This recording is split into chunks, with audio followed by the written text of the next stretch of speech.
ગાંધીનગરમાં વરસાદના લીધે જે રોડ રસ્તાની હાલત થઈ છે તેના કારણે હવે મુખ્યમંત્રી ભૂપેન્દ્ર પટેલ નારાજ થયા છે। ગાંધીનગરમાં મેયર અને કમિશનર સહિતના પદાધિકારીઓનો ક્લાસ તેમણે લઈ લીધો છે, કેમ કે પાણીની લાઇનના અધૂરા કામની સાથે જ રસ્તાના અધૂરા કામથી લોકોને ગાંધીનગરમાં ભારે હાલાકી પડી રહી છે। સાથે જ પદાધિકારીઓએ એકબીજા પર દોષનો ટોપલો ઢોળતા મુખ્યમંત્રી ભૂપેન્દ્ર પટેલ નારાજ થયા છે। નમસ્કાર, જમાવટ સાથે હું છું પાર્થ।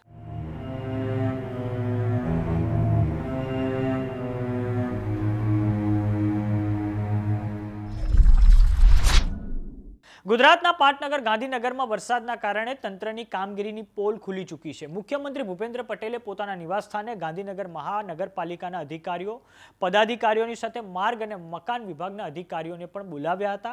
ગાંધીનગરના મેયર મીરા પટેલથી લઈને કમિશનર જે.એન. વાઘેલા સહિતના અધિકારીઓ હાજર રહ્યા હતા। એમએલએ રીટા પટેલને પણ આ બેઠકમાં હાજર રાખવામાં આવ્યા હતા। છેલ્લા 4 વર્ષથી પાટનગર ગાંધીનગરની અંદર પાણી અને ગટરની લાઇન નાખવાનું કામકાજ ચાલી રહ્યું છે। ચોમાસાની ઋતુ એક પછી એક 3 પસાર થઈ ગઈ, તેમ છતાં આ કાર્ય પૂર્ણ નથી થયા। તેના કારણે ગાંધીનગર વાસીઓ હેરાન થયા છે।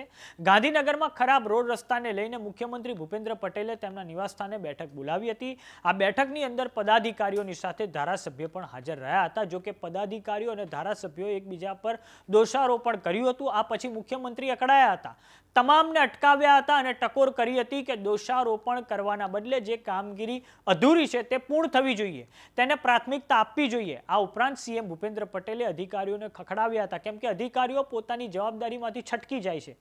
કેમ કે પાટનગર ગાંધીનગરનો કેટલોક વિસ્તાર માર્ગ અને મકાન વિભાગની અંદર આવતો હોવાનું અધિકારીઓ બહાનું આગળ ધર્યું હતું।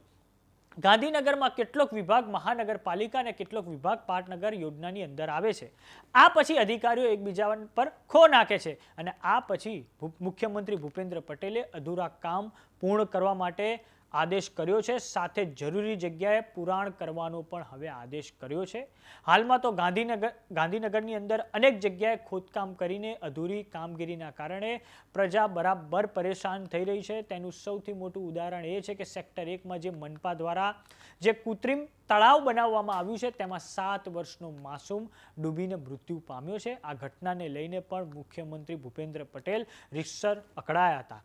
આ પછી મુખ્યમંત્રી ભૂપેન્દ્ર પટેલે આદેશ કર્યો છે કે જે કોન્ટ્રાક્ટરો 15 નોટિસ આપવા છતાં માનતા ના હોય તેવા કોન્ટ્રાક્ટરોના કોન્ટ્રાક્ટ રદ કરીને નવા કોન્ટ્રાક્ટરોને કોન્ટ્રાક્ટ આપવો જોઈએ, તો તેનાથી અધૂરી કામગીરી પૂર્ણ થાય। તો આ બાબતે જે પણ અપડેટ હશે અમે તમને આપતા રહીશું। તમારું શું માનવું છે? તમારા ગામ, શહેર, તાલુકામાં રસ્તાની કેવી સ્થિતિ છે અમને કોમેન્ટ બોક્સમાં લખીને જરૂર જણાવો। જો તમે અમને યુટ્યુબ પર જોઈ રહ્યા તો સબસ્ક્રાઇબ કરો, જો તમે અમને ઇન્સ્ટાગ્રામ અને ફેસબુક પર જોઈ રહ્યા તો ફોલો કરો। નમસ્કાર।